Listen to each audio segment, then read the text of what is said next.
Alrighty. What do we got here? Mulcher maintenance and adjustment tune time. Tune time. So I'm going to go over this thing a little bit and show how the manual prescribes to adjust shift pressure. Yeah. Adjusting shift pressure. If you guys want to pause that, I don't know if you guys can read it at all because of lack of focus.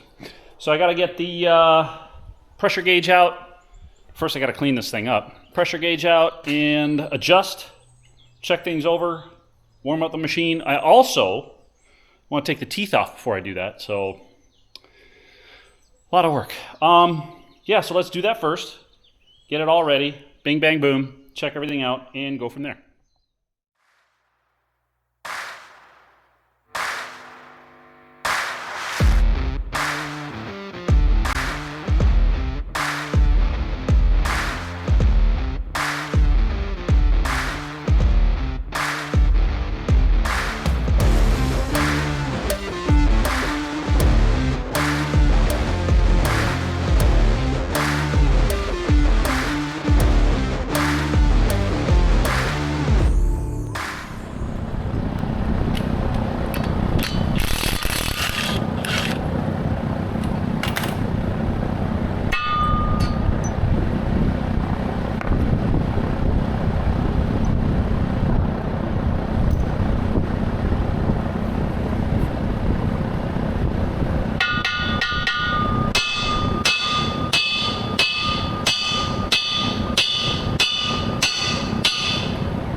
Alright, ladies and gentlemen, you guys saw how I cleaned that. There's different ways to clean that. Wire brush, Scotch Brite. Still got to clean this area out. I got to do that for all of them. Yep. Alright, ladies and gentlemen, as you guys can see, everything is clean. So, got to make sure the top area is clean for the lock washer to grab onto. And also that when the tooth sits on here, that it sits flat. If it can wiggle and it's torqued, that means it's loose. So these things have to be nice and tight, 120 foot-pounds. So I'll say that again, but wow, what happened? Ooh. Well, I got to check all kinds of damage, but so far so good. Got some paint off. Might try to repaint a little bit if I have some red paint. So I wanted to show you guys the rows of teeth here. I kept them all in a row here, but you can see the left is the front, while the right is the rear. And if you guys notice, the front, the teeth are way more worn. So also, I believe that leads to an imbalance. So also what I'm going to do is, you see how there's grass packed in here? I'm going to try to get that out as much as possible. Usually a losing proposition, but got to try. So let me do that, and then on with teeth installation. So I'll show you guys, pretty easy. So we'll go from there. All right. All right, ladies and gentlemen, we got brand new teeth here, brand spankage. Got some brazing leak. But yeah, these things should practically go on there. You got to clean enough by hand without any tapping. I'm going to tap them on just to make sure they're seated, but you can see they stay on there. But first thing I'm going to do before all that, let me not lose this thing here, is fluid filament. So I'm going to just a little rust prevention there. So yeah, and then I'm going to put on the tooth. So let me do that, and I guess we'll get back. So I wanted to mulch her up. This whole thing's going to sag down anyway, but just so I get a good handle on it and I'm not bending over and pulling wrenches and all that stuff. So let me get them all on, and then we'll get back. All right.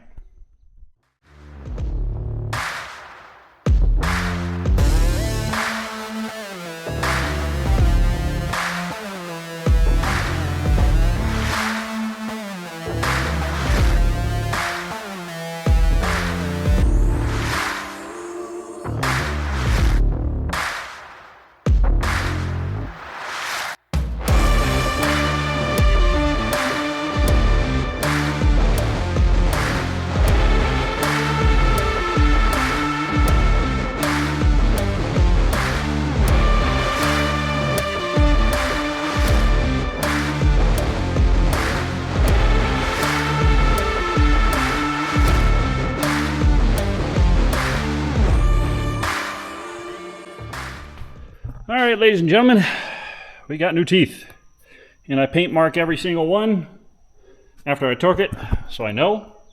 Now I'm gonna get set up for the hydraulic testing, and we'll go from there. All right, ladies and gentlemen. So I did some test running. Got this thing zip tied to the line here so I can see it. Got it on the GH port, and I have to adjust this guy. So I'm gonna find the proper tools to do that. So I just did a test run. They say it needs to, full RPM is achieved when the pressure at GH reads a minimum operating pressure of usually between 800 and 1200 PSI. It was smack dab at 1000, perfectly. So that gave me a baseline. I'm gonna get a stopwatch, do what they want me to do, and adjust from there. So I will come back with proper determinations. So, but they don't specify whether to turn it clockwise or counterclockwise as you're looking at the adjuster to raise or lower the pressure, which is strange. So I'll come back with what I find. I need utmost concentration, so I can show you guys in between. So let's see what we get and go from there. Ladies and gentlemen, it's a few days later. Welcome back. Today is test and tune day. Shop inspector has inspected. Got my pressure gauge hooked up. Hopefully it'll outlast everything. Got a nice puddle beneath the mulcher. Check. Might want to do something with this. I'm not sure. Yeah, maybe I'll just leave it. I don't know. We'll see if we have a leak. But yeah, I'm staying on the home property today, so no big deal. But I'm gonna go along the fence line just to heat up all the oil, because that's when I'm having problems. When it comes up to operating temperature, it doesn't speed up. So I'm gonna see if I can solve the problem. On another note, as you guys can see here, I got my window mount for the camera for the Insta360. We'll see how it looks. So let me know how that looks for you guys, and we'll go from there. New perspective.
right, ladies and gentlemen, so what I'm going to do is I'm going to take down this tree, which is dead, maybe another one, maybe another one. Those are dead and beyond saving. So I'm going to see if I can tighten up this guy. Of course, I cut off the little strap. So, yeah, but you guys heard how fast this thing is rotating. My problem was that it was slowing down and not speeding back up again. So you might hear this now after I speed it back up after it's been warm. So we'll see if I can adjust out the problem. So yeah, let me just do that.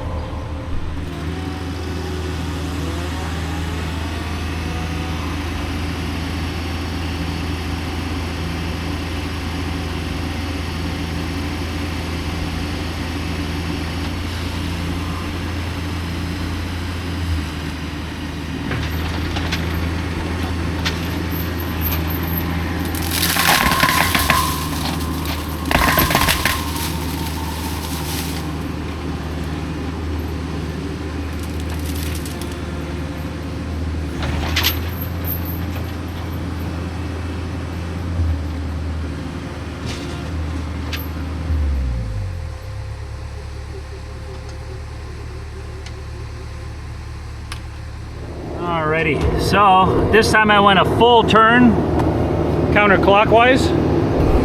We'll see what that does. All right.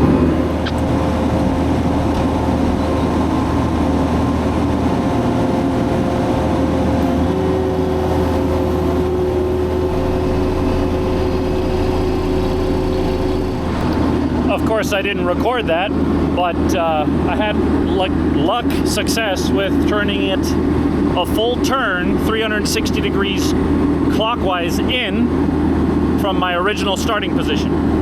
So I'm going to try it one more time with the same setting and see if it picks up again. And if I can pick it up a little further, I'll go a half a turn at a time.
Okay, so I'm going to adjust this one half a turn more clockwise.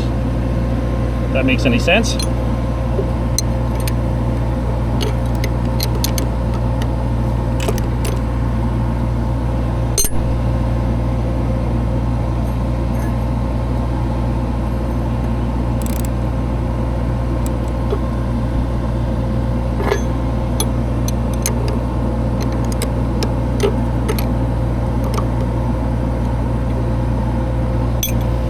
All right, so I did put a hash mark with a chisel in here so I can keep track.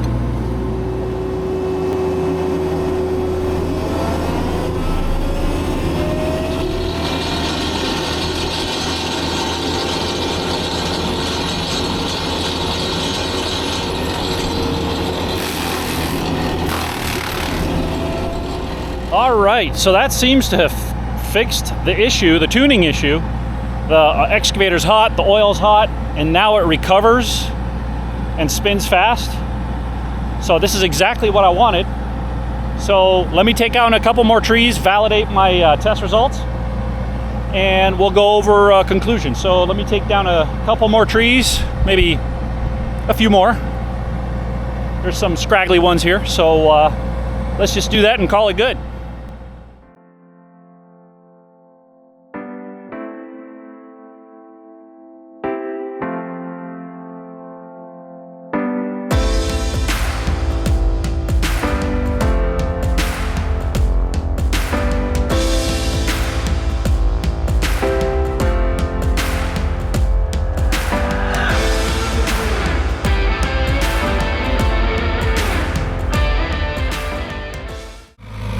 All right, ladies and gentlemen, the reason I leave these guys standing up like that, didn't do it with that one, is I just wanted to grind it. But so I can grab it later, gives me leverage. It gives me a post or something to get the root out. It's a little easier on everything, just gives me leverage to pull it out. All right, so we got this thing licked real good. Of course, I'm gonna clean all this up. Clean it up. I mean, you guys can see how messy it is. And today was a perfect day for this test and tune because it's a hot day, summer, I guess. Totally hot, and this was only a problem that was occurring when it was hot. So I'll review more when I get down to my house, the shop, and we'll go from there. All right, ladies and gentlemen, we have success. I just cleaned this thing out. I'm gonna let it dry out a little more before I fluid film coat it. But yeah, so I don't know if you guys can see, there's a hash mark. I don't know if you can see the up and down. So I went 1 whole turn plus a half from the factory setting on this port. I took my pressure readings from the GH port. Like they say, this mulcher should reach full speed between, I think it was 800 and 1200 psi, and mine came to a full speed at 1000, perfectly in the middle practically. And when this thing was getting hot, this was ever since I had this mulcher, and I thought it was my machine, so I did more reading. But so what happened was my machine got hot after about an hour and a half of mulching, and then the mulcher slowed down and didn't speed back up. What they say happens is there's a shift mechanism inside this valve block in here, and it is pressure, sensitive. So, and that's what this thing adjusts. You can look in the online Fecon manual. It tells you a lot more specifically what it does. Better than me telling you. But so this thing slowed down when it was hot. When it was cold, it was fine. It always sped up, even if it stalled out. So my big thing is it got too slow. It stalled out. Everybody stalls out their mulcher, doing whatever. But it didn't recover. It went really slow. And what happened was it went into what the swash plate inside the motor went, I don't know what they call it, but full flow, kind of. So it was taking all the flow but not speeding up. So full displacement, I think it is. Yeah. And it wasn't recovering speed. So I got really sick and tired of just having my mulcher slow. I didn't get any work done. So finally I started to dive more into it. I should have done this sooner. Please do it sooner if you have one of these. But I couldn't adjust this mulcher when it was cold. I couldn't do it just in the shop. I couldn't do it, just running it, hey, it seemed fine, and then go out to the field and hey, it slowed down again. So it kind of sucks. I don't know if any dealerships would do this, but you need to go out in the field and run it for a while. And then if your machine doesn't do that, good. If it does, this is how you fix that. With a constant slowing down. So I hope this helps people in figuring out what the F is going on and how to fix it. So this was a major thing. Makes me so happy. Now I can be more productive. The day will go faster. And my machine, because the motor was going into full displacement, my machine was trying to push the mulcher with all the flow it's got and slowing all the other functions down. The stick cylinder wasn't going up all the way if I needed it to, because all the flow was being taken up by the mulcher, which was still going slow. All right, enough blabbing. I hope this helps. This makes me super happy that this is fixed now. The sizes for the lock nut and the Allen, the lock nut, I use a 9/16. For the Allen, it's a 4mm. So I hope that helps. Bring your tools with you, obviously. You don't need the pressure gauge on there. I just really wanted to know what it was doing. So I don't know if you guys could see the pressure gauge during my work, but it's a good reference to have. Good, so you can keep pressure numbers in your head. All right, concluding this video. Thank you guys for watching. Appreciate it. Hope this really helps somebody. And we'll go from there. All right, I'll see you on the next video. Thanks for watching. Aloha.